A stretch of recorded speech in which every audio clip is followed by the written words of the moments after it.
గద్వాల జిల్లాలో ST hostel విద్యార్థులు అస్వస్థతకు గురయ్యారు. 15 మంది విద్యార్థులకు ఫుడ్ పాయిజన్ అయింది. ఉదయం టిఫిన్ తిని స్కూల్కు వెళ్లిన విద్యార్థులు కళ్లు తిరిగి పడిపోయారు. ఉపాధ్యాయులు విద్యార్థులను ఆసుపత్రికి తరలించారు. అయితే ఉదయం తిన్న ఉప్మాలో పురుగులున్నాయని విద్యార్థులు ఆరోపించారు. ప్రస్తుతం విద్యార్థుల పరిస్థితి నిలకడగా ఉందని వైద్యులు తెలిపారు.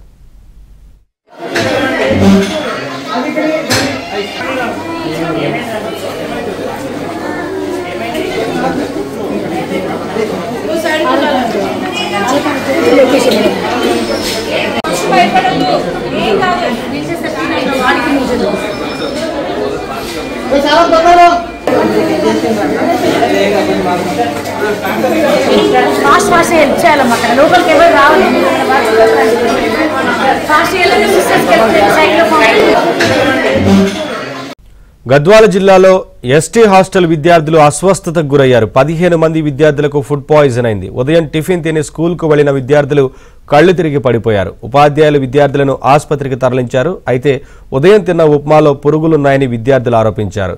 ప్రస్తుతం విద్యార్థుల పరిస్థితి నిలకడగా ఉందని వైద్యులు తెలిపారు.